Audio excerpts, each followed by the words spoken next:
আমি একটা কবিতা বলে যাই, ওই দেখা যায় তাল গাছ, ওই আমাদের গা বলবো না, আমরা বলবো ওই দেখা যায় কবরস্থান, ওই আমাদের ঘর, ওইখানেতে থাকতে হবে সারা জীবন ভর। আরো জোরে কর। ওই দেখা যায় কবরস্থান, ওই আমাদের ঘর, ওইখানেতে থাকতে হবে সারা জীবন ভর। ও কবর তুই চাস কি, টাকা পয়সা নেসনি, সুদ ঘুষ খাসনি? বলে না, টাকা পয়সা নেই না, সুদ ঘুষ খাই না, মুমিন বান্দা পাই না। একজন যদি পায় এমনি জান্নাতের বাগান হয়ে যায়। এজন্য আল্লাহর রাসূল বলেন, আল কবরু রাউযাতুম মিন রিয়াজিল জান্নাত আও হুফরাতুম মিন হুফারিন নার। কবরটা কারোর জন্য জাহান্নামের গাড়া হবে, আবার কারোর জন্য জান্নাতের বাগান হবে। ঈমান আমল যদি খারাপ হয় কবরটা জাহান্নামের টুকরা হয়ে যাবে, কোনো সন্দেহ নাই। আর যদি ঈমান আমল ভালো হয়, নেক আমলি হয়, নামাজি হয়, নেক আমলওয়ালা হয়, আল্লাহর রাসূল বলেন কবর রাখার সঙ্গে সঙ্গে একজন ঘোষণাকারী ঘোষণা দেবে, ওয়া আলবিসুহু মিনাল জান্নাহ ওয়া আফরিসুহু মিনাল জান্নাহ। আমার বান্দাকে জান্নাতি পোশাক পরাইয়া দাও, আমার বান্দাকে জান্নাতি বিছানা বিছাইয়া দাও, এবং কবর থেকে একটা দরজা খুলে দে জান্নাত বরাবর। যে দরজাটা ছিদ্র খুলে দে কবর থেকে জান্নাত বরাবর, যেন আমার বান্দা কবরে ঘুমায়া ঘুমায়া জান্নাতের আরামায়েশ ভোগ করতে পারে। আল্লাহু আকবার। নবী বিশ্ব নবী রাহমাতুল্লিল আলামিন পছন্দ ব্যথা, রাত্রবেলা হয়ে গেছে, এমনি আল্লাহর নবীর পাশে বসা ছিল ফাতেমা রাদিয়াল্লাহু আনহা। ফাতেমা বসা আল্লাহর নবীর কাছে, দরজার মধ্যে কে যেন নক করলো, নক করছে, দরজাটা খুলেন। কে? মা গো চিনবে না গো মা, দরজাটা খুলো।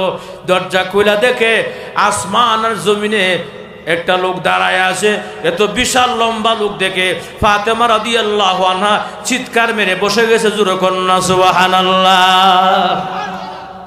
আব্বা, এত বিশাল লোক, পাউটা হলো জমিনে, আসমানে হলো মাথা, এত বিশাল লোক আমার জীবনে আমি কোনোদিন দেখি নাই। আব্বা, এটা কোন লোক গো? মক্কা মদিনার কারোর সঙ্গে মিল নাই। আল্লাহর রাসূল চোখের পানি এখন ছেড়ে দেয় আর বলেন, ফাতেমা গো, এটা আর কেউ না গো, এটাই হলো আল্লাহর ফেরেশতা আজরাইল মালাকুল মউত। জোরে কোন সুবহানাল্লাহ। আরো জোরে কোন। বাইরা আমার ফাতেমা রাদিয়াল্লাহু আনহা বলে, বাবা কেন এখন আসলো এই মুহূর্তে? আজরাইল কেন আসছে? নিশ্চয়ই আপনাকে নেওয়ার জন্য এসেছে। না, দরজা খুলবো না আব্বা, ঘরে আসতে দিব না আজরাইলকে।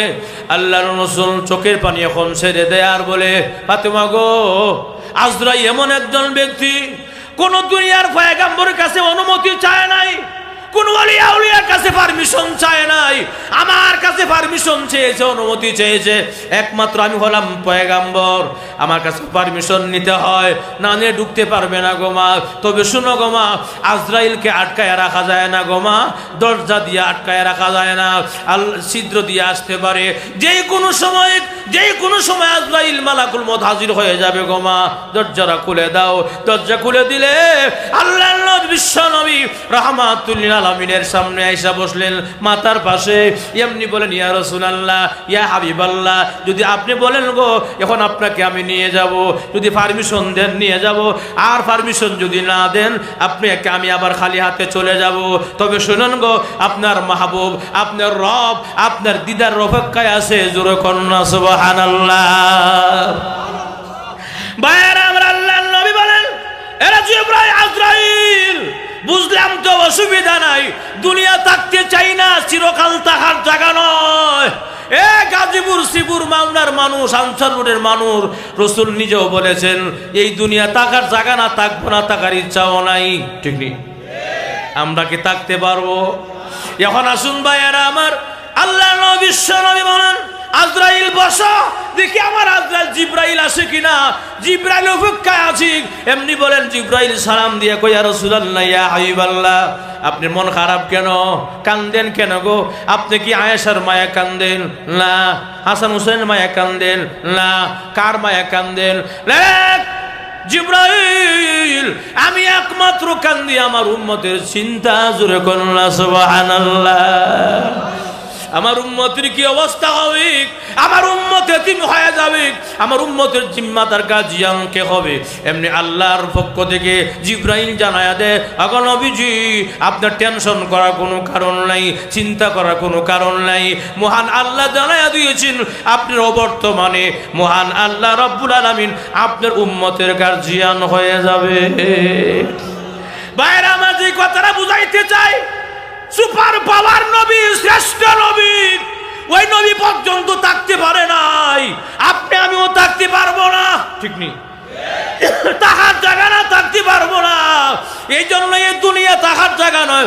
আল্লাহ রাব্বুল আলামিন বলেন প্রত্যেকটা মাখলুকের মরণের কষ্ট হবে, মানুষেরও হবে, মুমিনেরও হবে। তবে মুমিনের কষ্ট কষ্ট থাকবে না, মুমিনের কষ্ট আনন্দে রূপান্তরিত হবে, ঠিক নেই? আরো জোরে কোন। এই যে আমরা যখন মরে যাই, মরার পর আমরা কই না রাখে কবর, কথা কোনা, আমরা কোথায় না রাখে? দাফন করে কোন জায়গা? কবরে। তো আমরা দেখবেন যারা স্কুলে পড়ছেন, আমি ক্লাস 4-এ একটা বাংলা বইতে একটা কবিতা পড়ছিলাম, কইতাম নি? ওই দেখা যায় তাল গাছ, আছে না নাই? ওই দেখা যায় তাল গাছ, ওই আমাদের গা, ওইখানেতে বাস করে।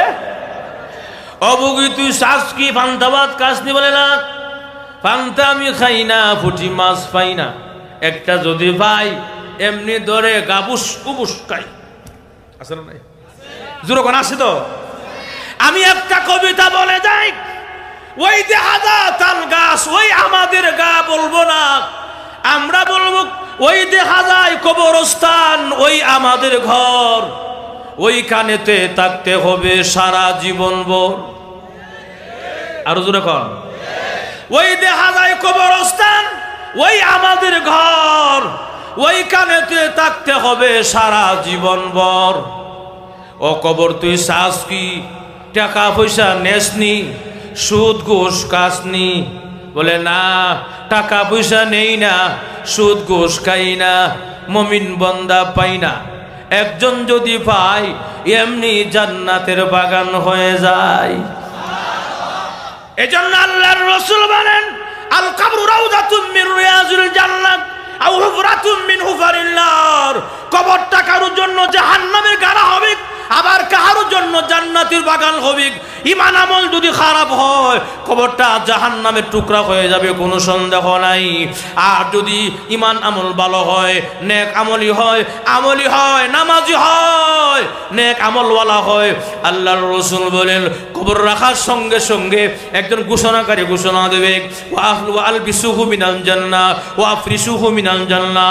আমার বান্দাকে জান্নাতি পোশাক পরাইয়া দাও, আমার বান্দাকে জান্নাতি বিছানা বিছাইয়া দাও, এবং কবর থেকে একটা দরজা খুলে দে জান্নাত বরাবর, যে দরজাটা ছিদ্র খুলে দে কবর থেকে জান্নাত বরাবর, যেন আমার বান্দা কবরে ঘুমায়া ঘুমায়া জান্নাতের আরামায়েশ ভোগ করতে পারে। আল্লাহু আকবার।